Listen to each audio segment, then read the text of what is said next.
who's going to come with her CPAP machine and talk about what it was like working as a respiratory physio at the time of COVID. Thank you very much. It's now mended. Here's my mender of...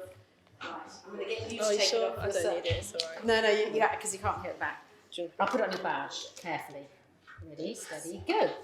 Okay, so, oops. These round cushions in the house. Anyway, perhaps you'd like to tell people here what your role was once the pandemic started.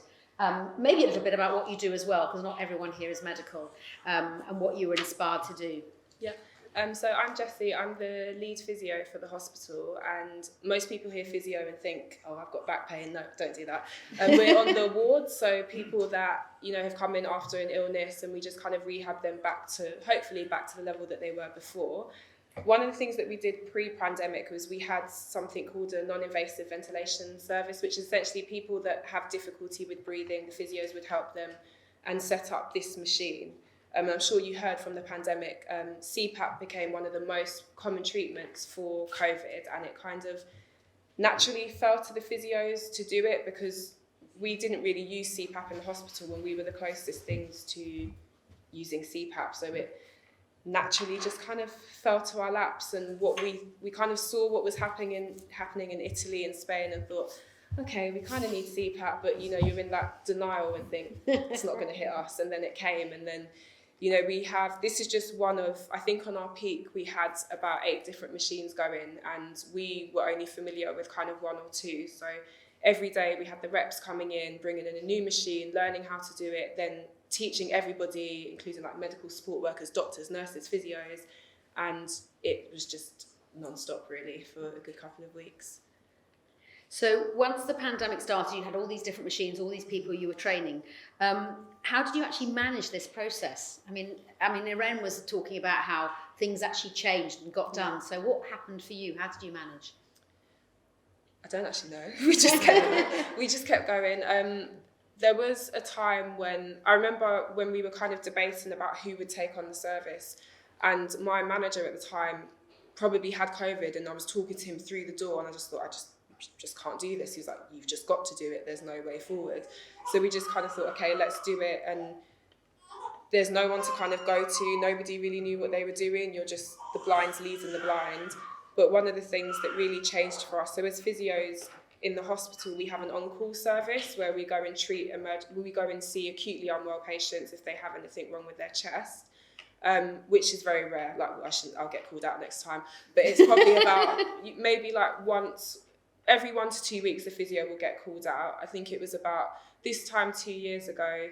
The two physios had worked the weekend, so 8:30 to 4:30. They were then on call from 4:30, and they didn't get home until midnight because I had to call and say, actually, you need to go home now, and one of us will take over because their weekend was just relentless. So it was at that point we decided, actually, we're going to change the way that we work, and we're going to kind of do day shifts and night shifts. So we changed from an on-call service to actually running a night shift and a 7-day service, really. So I think that was the big turning point. Okay, thank you. And tell us, what was the difference between the first wave, which was sort of March 2020, when we got the medical support workers in, and sort of the last big wave, which was sort of post-Christmas 21 and sort of post-Christmas 2020 and then early 21. How did it feel different, the two different waves?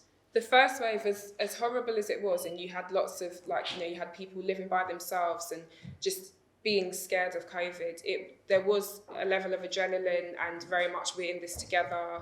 As we kind of feel like we're doing a good thing. Whereas the second wave was, although we weren't involved in CPAP because our ITU colleagues took over, thankfully, it just was relentless. It lasted probably 3 or 4 times longer than the first one. Everybody was already exhausted. It was winter. Everybody was really upset and annoyed about Christmas because I think we were all leading up to that point, and it was like, well, no, Christmas isn't happening.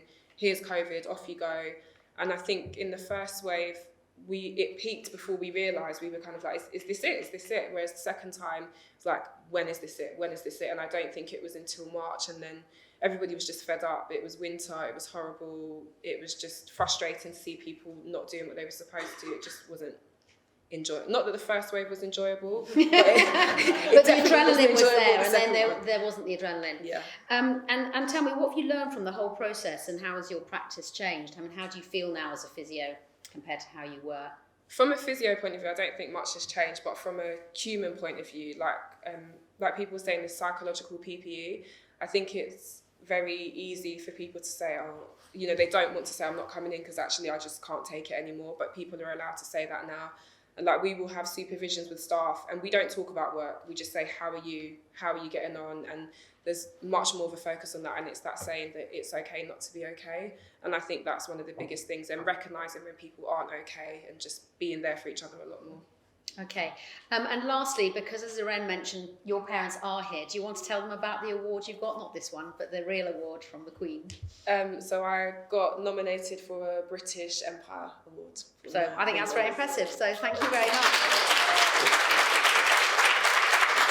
And that's your badge.